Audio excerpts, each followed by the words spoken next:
अब आपको हम बताते हैं कि कौन से टॉप नक्सली कमांडर हैं जो पिछले साल मारे गए। इनमें सबसे पहला नाम आता है माड़वी हिडमा का। हिडमा को खूंखार नक्सलियों में से एक गिना जाता था।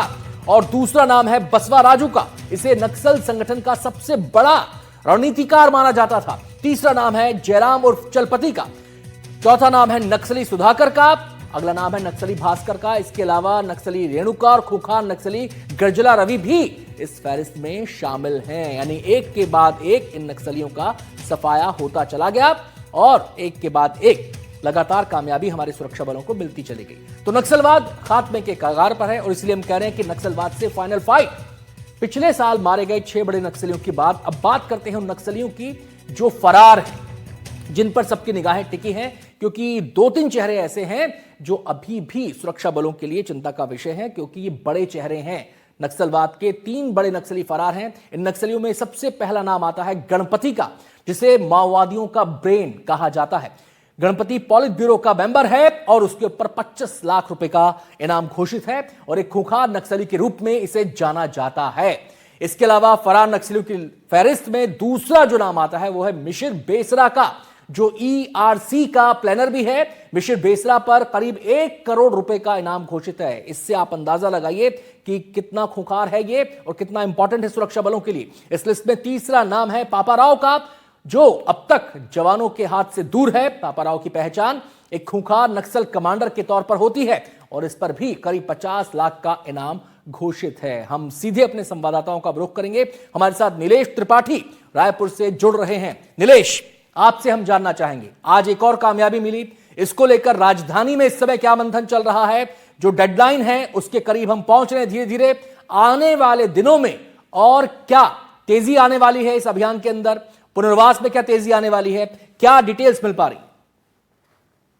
देखिए अनंत, जो आज घटनाक्रम हुआ है वो अगर नक्सल ऑपरेशंस को लेकर जो पिछले कुछ 1-1.5 सालों में चले हैं उसके लिहाज से देखें तो ये बहुत बड़ी कामयाबी के तौर पर जो आज मुठभेड़ हुई है उसको नहीं देखा जाना चाहिए। वो एक सामान्य कामयाबी के तौर पर देखा जाना चाहिए। लेकिन जो राजधानी में चर्चा का आप जिक्र कर रहे हैं उसमें जरूर न सिर्फ छत्तीसगढ़ की राजधानी बल्कि केंद्र की राजधानी में भी इस बात को लेकर आज चर्चा जोरों पर है कि क्या गणपति जो है वो आत्मसमर्पण करने वाले हैं। क्या गणपति का आत्मसमर्पण हो चुका है और सिर्फ आधिकारिक घोषणा होनी बाकी है? इन सारी चीजों की चर्चाएं न सिर्फ राजधानी छत्तीसगढ़ की राजधानी रायपुर में बल्कि देश की राजधानी दिल्ली में भी चर्चा चल रही है, क्योंकि कहा यह जा रहा है कि अगर गणपति सरेंडर करने वाले हैं तो वो दिल्ली में कर सकते हैं और तेलंगाना की जो पुलिस है और जो वहाँ पे सुरक्षा एजेंसियां हैं उनके नेतृत्व में जो है उनको दिल्ली ले जाया जा सकता है और गृह मंत्री के सामने, केंद्रीय गृह मंत्री के सामने वो सरेंडर कर सकते हैं। ऐसी चर्चाएं हैं और ये चर्चा न सिर्फ छत्तीसगढ़ बल्कि दिल्ली में भी चल रही है, क्योंकि दिल्ली में भी जुड़े कुछ लोग ऐसे जो नक्सल घटनाओं को कवर करते रहे, उनसे भी जब मेरी बातचीत हुई तो उनका ये कहना था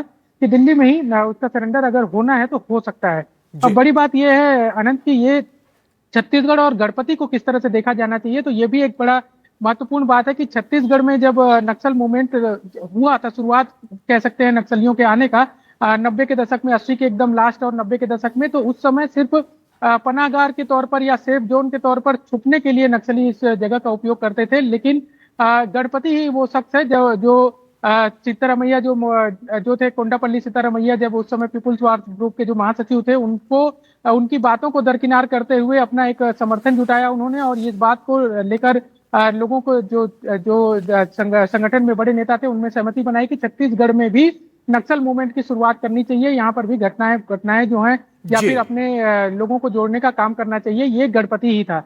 छत्तीसगढ़ में जितनी भी घटनाएं या नक्सल मूवमेंट हुए हैं, नक्सल संगठन से जोड़ने का जो काम लोगों को किया गया छत्तीसगढ़ के आदिवासियों का, वो भी गणपति के मतलब नीलेश, ये क्या कहा जा सकता है कि छत्तीसगढ़ में नक्सलवाद के पैर मजबूत करने का जो काम किया वो गणपति ने ही किया?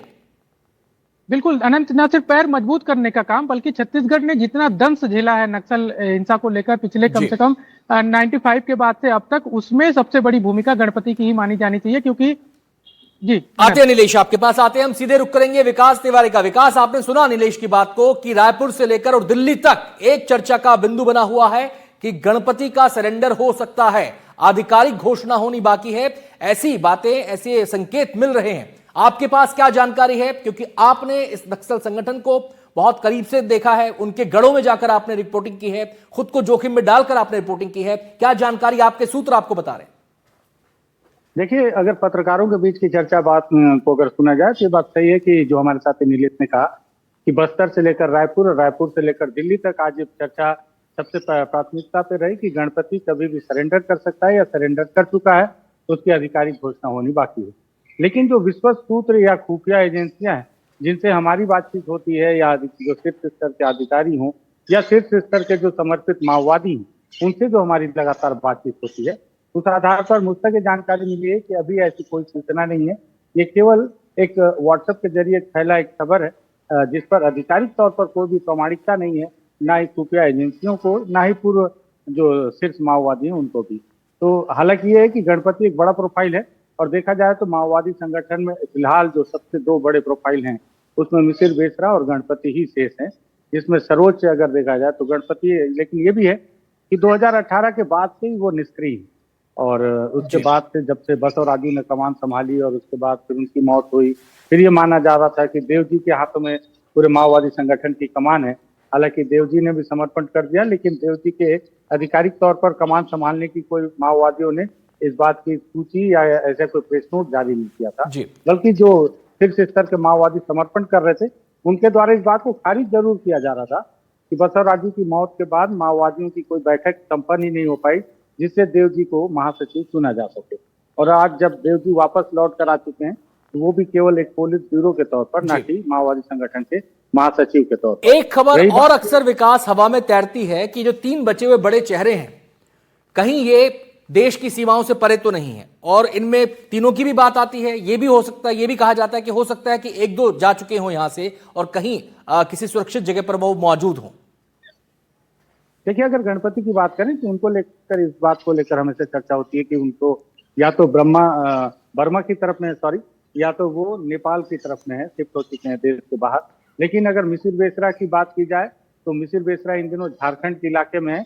और आपको बता दूं, बीते दिनों जो अनलदा, जो कि सेंट्रल कमेटी के सदस्य हैं, जिन्हें मुठभेड़ में मार गिराया गया था पश्चिम सिंहभूम के पास में, वहां से ठीक लगभग 20 से 25 किलोमीटर की दूरी पर मिसिर बेसरा की भी लोकेशन ट्रैक की गई थी। और तब से ही लगातार सुरक्षा बल के जवानों के द्वारा उन्हें अपने अत्याधुनिक उपकरणों के द्वारा ट्रैक किया जा रहा है।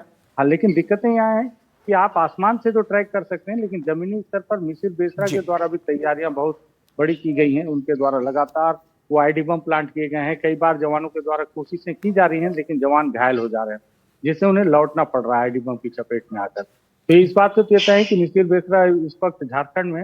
रहा सवाल पापाराव का, तो पापाराव की लोकेशन भी इस वक्त बीजापुर जिले के नेशनल पार्क में बताई जा रही है। सुरक्षा बलों के द्वारा या जो इनपुट मिल रहे हैं उस आधार पर तो बीते दिनों उन्हें एक पूर्व माओवादी ने भी जंगल में किसी इलाके में देखा तक, यहाँ तक की भी सूचना है। तो ये विश्वस्त सूचना है, जिस आधार पर इस बात को हम नकार सकते हैं कि ये जो 2 माओवादी नेता हैं वो देश से बाहर गए। गणपति को लेकर अभी भी कई तरह की भ्रामक जानकारियां हैं।